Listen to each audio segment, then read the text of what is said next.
सरकार ने 17 मई तक बढ़ाई लॉकडाउन की अवधि। ग्रीन जोन में कुछ आर्थिक गतिविधियों को छूट, रेड जोन में प्रतिबंध जारी।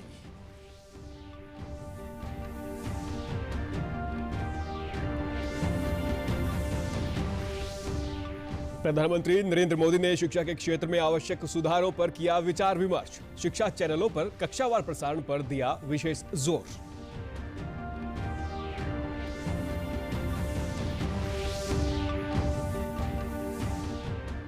तमिलनाडु में फंसे दादरी के 2 छात्रों को उप मुख्यमंत्री दुष्यंत चौटाला के हस्तक्षेप के बाद मिली आर्थिक सहायता।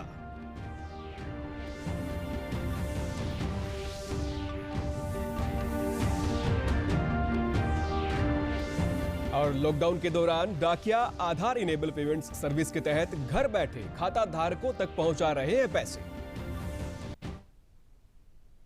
नमस्कार, मैं सुरेंद्र कुमार। अब समाचार विस्तार से। केंद्र सरकार ने लॉकडाउन की अवधि को बढ़ाकर 17 मई तक कर दिया है। गृह मंत्रालय ने आपदा प्रबंधन अधिनियम के अंतर्गत पूर्णबंदी की अवधि बढ़ाने का आदेश जारी किया है। स्कूल, कॉलेज, प्रशिक्षण संस्थाएं, रेस्तरां जैसी सेवाएं सहित सिनेमाघर, मॉल, जिम और खेल परिसर जैसी जगहों पर लोगों का इकट्ठा होने पर पाबंदी जारी रहेगी। इसके अलावा धार्मिक स्थलों पर लोगों के लिए पूजा का आयोजन, सामाजिक, राजनीतिक और सांस्कृतिक सभाओं पर भी प्रतिबंध जारी रहेगा।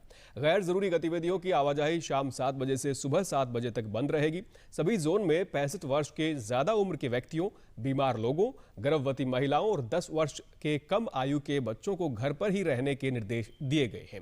रेड, ऑरेंज और ग्रीन जोन में ओपीडी और मेडिकल क्लिनिकों को सामाजिक दूरी और अन्य सुरक्षा सावधानियों के साथ परिचालन की अनुमति होगी। कंटेनमेंट जोन में लॉकडाउन के तीसरे चरण में कोई छूट नहीं दी गई है। कृषि क्षेत्र में आवश्यक मुद्दों और सुधारों पर विचार विमर्श के लिए प्रधानमंत्री ने आज एक बैठक की। कृषि विपणन में सुधार, विपणन योग्य अधिशेष पर के प्रबंधन, संस्थागत ऋणों के लिए किसानों की पहुंच और कृषि के विभिन्न क्षेत्रों को मुक्त करने के लिए कानून के उचित समर्थन जैसे मुद्दों पर विशेष जोर दिया गया। बैठक का फोकस मौजूदा मार्केटिंग और इकोसिस्टम में रणनीतिक हस्तक्षेप करने और तेजी से कृषि विकास के संदर्भ में उचित सुधार लाने पर था। कृषि अवसंरचना को मजबूत करने के लिए रियायती ऋण प्रवाह, पीएम किसान लाभार्थियों के लिए विशेष किसान क्रेडिट कार्ड और कृषि उपज के अंतर्राज्यीय व्यापार को सुगम बनाने ताकि किसान को उचित रिटर्न सुनिश्चित हो सके जैसे मुद्दों पर बैठक में विचार किया गया। प्रधानमंत्री नरेंद्र मोदी ने शिक्षा के क्षेत्र में आवश्यक सुधारों पर विचार विमर्श किया। शिक्षा क्षेत्र में प्रौद्योगिकी के उपयोग, ऑनलाइन कक्षा, शिक्षा पोर्टल और विशेष शिक्षा चैनलों पर कक्षावार प्रसारण पर विशेष जोर दिया गया। 21वीं सदी के कौशल, खेलकूद और कला के एकीकरण के साथ ही पर्यावरणीय मुद्दों पर भी विशेष ध्यान देते हुए राष्ट्रीय पाठ्यक्रम के जरिए प्राथमिक शिक्षा की गुणवत्ता सुधारने पर भी विचार किया गया। इन लक्ष्यों को प्राप्त करने और कुशल शिक्षा प्रणाली सुनिश्चित करने के लिए आर्टिफिशियल इंटेलिजेंस सहित प्रौद्योगिकी के व्यापक उपयोग को बढ़ावा दिया जाएगा। लॉकडाउन के कारण तमिलनाडु में फंसे दादरी जिले के 2 छात्रों के लिए उप मुख्यमंत्री दुष्यंत चौटाला ने तमिलनाडु सरकार से बात कर उन्हें राशन और जरूरी सामान पहुंचाने की बात कही। उप मुख्यमंत्री ने छात्रों को वापस लौटने के लिए मूवमेंट पास बनवाने की प्रक्रिया शुरू करवा दी है। पूर्व कृषि मंत्री ओम प्रकाश धनखड़ ने छात्रों को वापस लौटाने के लिए आर्थिक सहायता दी है। सांसद दीपेंद्र हुड्डा ने भी तमिलनाडु कांग्रेस प्रधान से बात कर छात्रों की सहायता करने का आश्वासन दिया है। दादरी क्षेत्र के छात्र अजय कुमार और उसके दोस्त तमिलनाडु में अप्रेंटिस करने गए थे। कोरोना संक्रमण के चलते पूरे देश में लॉकडाउन के कारण छात्र वहीं फंस गए। छात्रों ने ट्वीट के जरिए उप मुख्यमंत्री दुष्यंत चौटाला से आग्रह किया कि वे वापस घर लौटने में उनकी मदद करें। हरियाणा के डिप्टी सीएम दुष्यंत चौटाला जी का हम तहे दिल से धन्यवाद करते हैं, जिन्होंने हमारी संकट की घड़ी में हमें तमिलनाडु सरकार को कहकर हमें खाने पीने की चीज़ें प्रोवाइड करवाई। हम उनका तहे दिल से धन्यवाद करते हैं। और आप ये चीज़ें देख सकते हैं जो तमिलनाडु सरकार ने हमें प्रोवाइड करवाई हैं, वो इस प्रकार हैं, आप देख लो। हम डिप्टी सीएम दुष्यंत चौटाला जी का तहे दिल से धन्यवाद करते हैं। धन्यवाद। हम हरियाणा के पूर्व कृषि मंत्री ओम प्रकाश धनखड़ जी का तहे दिल से धन्यवाद करते हैं, जिन्होंने हमें 20,000 रुपये की आर्थिक सहायता घर आने के लिए दी है। हम उनका तहे दिल से धन्यवाद करते हैं। गैर सब्सिडी वाला गैस सिलेंडर 162 रुपये 50 पैसे सस्ता हो गया है। अंतर्राष्ट्रीय बाजार में ईंधन की कीमत गिरने के कारण रसोई गैस सिलेंडर के दाम में कमी आई है। सरकार ग्राहकों को साल भर में 14 किलो 200 ग्राम के 12 सिलेंडरों पर सब्सिडी देती है। इसके अलावा जो ग्राहक इससे अधिक सिलेंडर खरीदते हैं या जिन्होंने अपनी सब्सिडी छोड़ दी है, उन्हें बाजार मूल्य पर बिना सब्सिडी के सिलेंडर खरीदना पड़ता है। मार्च से अब तक गैर सब्सिडी सिलेंडर की कीमतों में कुल 277 रुपये की कमी आ चुकी है। सरकार द्वारा बिना सब्सिडी के गैस सिलेंडर पर 162 रुपये 50 पैसे की छूट दिए जाने पर फतेहाबाद के गैस उपभोक्ताओं ने प्रधानमंत्री नरेंद्र मोदी का आभार जताया है। उन्होंने कहा कि यह लॉकडाउन के समय उठाया गया सही कदम है। उन्होंने कहा कि कोरोना महामारी के चलते उनकी आर्थिक स्थिति बिगड़ चुकी थी। ऐसे समय में छूट मिलना उनके लिए वरदान साबित होगा। इंडियन गैस एजेंसी के प्रबंधक शिव दयाल ने बताया कि एजेंसी से नई स्कीम के तहत कम रेट पर सिलेंडर देने शुरू कर दिए हैं, जिससे उपभोक्ता काफ़ी खुश नजर आ रहे हैं। 800 रुपये खर्च करने पड़ रहे थे, अभी 588 का है, 200 रुपये बच रहे हैं। काफ़ी अच्छा किया है भारत सरकार ने, काफ़ी लॉकडाउन के दौरान हेल्प हुई है सबकी। बहुत बहुत धन्यवाद।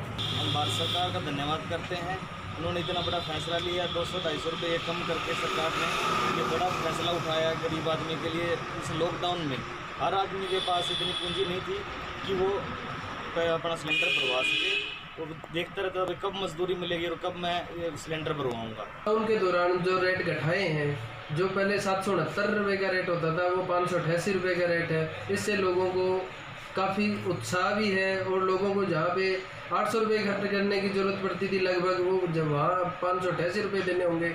इसके लिए लोग काफ़ी उत्साह हैं और लोगों को सिलेंडर भरवाने का यूँ है अभी पैसे भी कम देने पड़ेंगे। भारत सरकार का धन्यवाद करते हैं कि लॉकडाउन के दौरान सही रेट पे जो सिलेंडर का रेट कम किया, इसके लिए मोदी सरकार का धन्यवाद। अपने पास आ रहे हैं वो कह रहे हैं भाई बहुत अच्छा हो गया, अब जहाँ पे आप 800 रुपये लगाते थे वहाँ 588 रुपये लगाने की जरूरत है, जो 200 रुपये कम लगाने पड़ रहे हैं। प्रदेश भर में कोविड-19 पर प्रभावी ढंग से अंकुश लगाने के लिए स्वास्थ्य विभाग और अधिक सतर्क हो गया है। आमजन में कोरोना के फैलाव को सही ढंग से आंकने के लिए प्रदेश भर में कोरोना रैपिड टेस्ट किट का प्रयोग किया जा रहा है। जींद के सरकारी अस्पताल में आज 700 रैपिड टेस्ट किट पहुंची। सिविल सर्जन डॉक्टर जय भगवान जाटार ने बताया कि शुरुआती दौर में शहर की सब्जी मंडी से 45 लोगों को टेस्ट के लिए लाया गया। सिविल सर्जन ने बताया कि इस जांच में 10 माइक्रोग्राम रक्त जांच के लिए लिया जाता है और जांच का परिणाम भी 10 से 15 मिनट में आ जाता है। उन्होंने बताया कि हमारा प्रयास है कि इस महामारी पर प्रभावी ढंग से अंकुश लगाने के लिए अधिक से अधिक सैंपल लिए जाएं। सिविल सर्जन ने बताया कि अभी तक जिले भर में करीब 1034 लोगों के सैंपल लिए जा चुके हैं। उन्होंने बताया कि रविवार से रैपिड टेस्ट किट के माध्यम से समूचे जिले में जाँच शुरू कर दी जाएगी।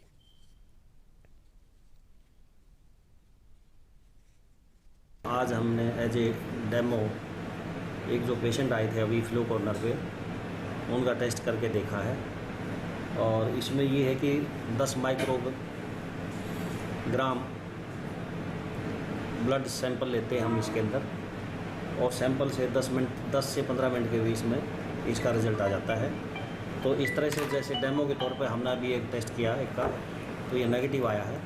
तो इस तरह से आज हम जो है अपने स्टाफ की ट्रेनिंग करेंगे, पूरे स्टाफ की जो इसे कंसर्न है टेस्ट करेंगे कल से, और कल से हम ये स्क्रीनिंग है जो पूरे ज़िले में शुरू कर देंगे। और आज हमने जैसे 45 लोगों को सब्जी मंडी या जींद से ले आए हैं अभी टेस्ट के लिए, उनका फ़िलहाल हम आज जो थ्रोट का सैंपल लेके टेस्ट करते हैं वो टेस्ट करेंगे। तो हमारे पास थे टोटल सैंपल 1313 आए हैं अभी तक, और उनमें से 1034 की हमारे पास रिपोर्ट आ गई है, और जो 179 है वो अभी पेंडिंग है। और जो एवरेज है हमारा सैंपल का आंकड़ा वो 100 और 150 के बीच में पिछले एक हफ्ते से हो रहा है। कोरोना महामारी के चलते लॉकडाउन के दौरान पोस्ट ऑफिस या बैंक खाते से नकदी का लेन देन करने के लिए अब घर से बाहर जाने की आवश्यकता नहीं है। आधार इनेबल पेमेंट सर्विस के तहत डाकिये घर बैठे खाता धारकों तक नकदी पहुंचा रहे हैं। डाकिया हैंड डिवाइस के साथ पोस्ट ऑफिस के अलावा बैंकों के खाता धारकों की भी पैसों की निकासी में मदद कर रहे हैं। हिसार के डाक विभाग के निरीक्षक अधिकारी कृष्ण कुमार रोहिल ने बताया कि बैंक खाता धारक डाक विभाग की रिक्वेस्ट ऐप के जरिए पैसे मंगवा रहे हैं। पहुँच है और वो सभी लोगों को AEPS के माध्यम से राशि मुहैया करवाता है। हमारा एक ऐप है, उस ऐप में कोई भी व्यक्ति अपनी रिक्वेस्ट डालता है तो उसको हम पोस्टमैन के माध्यम से ज़रूरतमंद को राशि मुहैया करवा रहे हैं। क्योंकि आप जानते हैं कि लॉकडाउन के दौरान लोगों को घरों के अंदर रहने की हिदायत माननीय प्रधानमंत्री जी द्वारा दी गई है। उसके तहत लोगों को बाहर निकलने में बड़ी दिक्कत होती है और बैंक की शाखाएं कहीं कहीं स्थित हैं, तो बैंकों से भुगतान प्रत्येक व्यक्ति को हो पाना बड़ा ही कठिन है। ऐसी स्थिति में जो डाक विभाग है वो एक संजीवनी बूटी का, मैं कहूँगा, कार्य कर रहा है। योजना का लाभ उठा रहे लाभार्थियों ने कहा कि लॉकडाउन के दौरान घर बैठे पैसे मिलने से काफी खुशी हो रही है।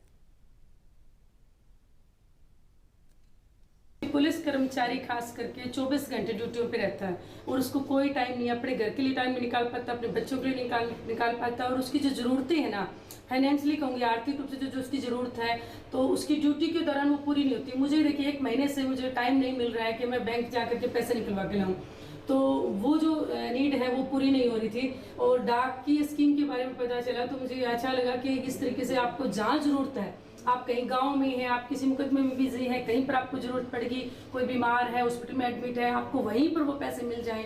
तो इतना अच्छा हिंदुस्तान इतना अच्छा काम कर रहा है, सरकारी संस्थाएं जो ना इतना अच्छा काम करे, तो डाक विभाग की जो काम कर रही है इस पर मुझे बड़ा अच्छा लगा। मैंने 1000 रुपये के लिए ऑनलाइन हरियाणा गवर्नमेंट ने जो पोर्टल शुरू किया है उस पर रिक्वेस्ट लगाई थी कि उसके बाद ये जो पोस्टमैन है मेरे घर पे आके मेरे को जो 1000 रुपये आके दिए हैं, तो मैं तो ये कहता हूँ कि डाक विभाग ने ये बहुत ही बढ़िया स्कीम शुरू की है। कोरोना वायरस को मात देने के लिए देश का प्रत्येक नागरिक, राजनीतिक और कई सामाजिक संगठन जनसेवा के कामों में लगे हुए हैं। कोरोना संक्रमित मरीजों के लिए रक्त की कमी ना हो, इस उद्देश्य को लेकर प्रदेश में भाजपा द्वारा एक वेब पोर्टल लॉन्च किया गया है। भारतीय जनता पार्टी के प्रदेश अध्यक्ष सुभाष बराला ने अपना पंजीकरण करके पोर्टल www.bjp4hryblooddonor.in को विधिवत लॉन्च किया। भाजपा प्रदेश अध्यक्ष ने कहा कि कोरोना के खिलाफ चल रहे इस अभियान में भारतीय जनता पार्टी और इसके कार्यकर्ता पूरी निष्ठा और ईमानदारी के साथ मानवता की सेवा में लगे हुए हैं। उन्होंने कहा कि रक्तदान के लिए बनाए गए इस पोर्टल में कोई भी रक्तदान की इच्छा रखने वाला व्यक्ति सामान्य जानकारी के साथ पोर्टल पर अपना पंजीकरण करवा सकता है। उन्होंने कहा कि इस वेब पोर्टल की मदद से किसी भी आपात स्थिति में व्यक्ति की जान बचाई जा सकती है। कोरोना महामारी के चलते लॉकडाउन के कारण महेंद्रगढ़ में फंसे प्रवासी मजदूरों के लिए प्रशासन और सामाजिक संस्थाएं मिलकर राशन पहुंचाने का काम कर रही हैं। सामाजिक कार्यकर्ता गजेंद्र ने बताया कि जिला प्रशासन रेड क्रॉस के साथ मिलकर प्रवासी मजदूरों के लिए भोजन की व्यवस्था कर रही है ताकि कोई भी व्यक्ति भूखा ना रहे। मजदूर धर्मवीर नाथ और जगदीश नाथ ने बताया कि महेंद्रगढ़ जिला ग्रीन जोन में होने के कारण उन्हें ज़्यादा परेशानी नहीं हो रही है, इसीलिए उन्होंने यहीं रुकने का फैसला किया है। उन्होंने कहा कि जिला प्रशासन और सामाजिक संस्थाओं ने उनके खाने पीने की व्यवस्था की हुई है और उनका परिवार आराम से यहाँ पर रह रहा है। ये राजस्थान के नाथ बिरादरी के लोग हैं, ये लगभग 3-4 लॉकडाउन से पहले यहाँ फंसे हुए हैं और इनका हमारा रिपीटिंग टाइम है। इनको अपने पहले भी हफ्ते भर पहले इनको राशन किटें दी थी। अब हम फिर सामाजिक संस्थाओं से आई हुई किटें रेड क्रॉस के माध्यम से इनको रिपीटिंग पीरियड के अंदर इनको पुनः आज सेकंड टाइम वो किटें दी जा रही हैं। लगभग 20 के आसपास बंदों को दी हैं और 10 परिवार लगभग यहाँ पे 20 परिवार को दिए, 10 परिवार यहाँ जा चुके हैं। जी, यहाँ मजदूरी के लिए आए थे और लॉकडाउन से बहुत पहले से हैं हम यहाँ और यहीं फंस गए बाबूजी। इससे हमें खाने पीने की दिक्कत आ रही थी, इसलिए हमें यहाँ के संस्थाओं ने हमें भोजन दिया है और बाबूजी हम इन संस्थाओं का धन्यवाद करते हैं। बाबूजी तकरीबन 20 परिवार है जिसमें कम से कम 150 लोग रहते हैं। यहाँ आ रहे हैं, ये लॉकडाउन से भी पहले से आ रहे हैं यहाँ मजदूरी के लिए। और सर हमें यहाँ दाल और हमारे से चावल और तेल, आटा और सर वो मिर्च और धनिया भी है, नहीं धनिया सबको सब हमारे से दे रहे हैं, हमारी व्यवस्था कर रहे हैं साहब। अंत में इस बुलेटिन के मुख्य समाचार एक बार फिर। सरकार ने 17 मई तक बढ़ाई लॉकडाउन की अवधि। ग्रीन जोन में कुछ आर्थिक गतिविधियों को छूट, रेड जोन में प्रतिबंध जारी।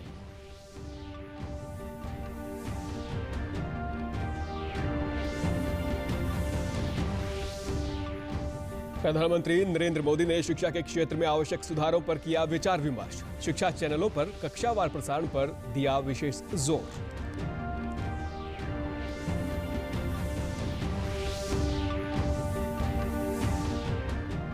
तमिलनाडु में फंसे हुए दादरी के 2 छात्रों को उप मुख्यमंत्री दुष्यंत चौटाला के हस्तक्षेप के बाद मिली आर्थिक सहायता।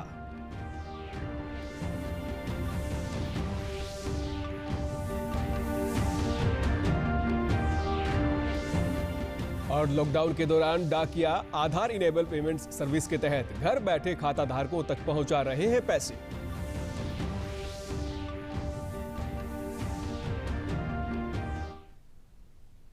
समाचार में आज इतना ही। नमस्कार।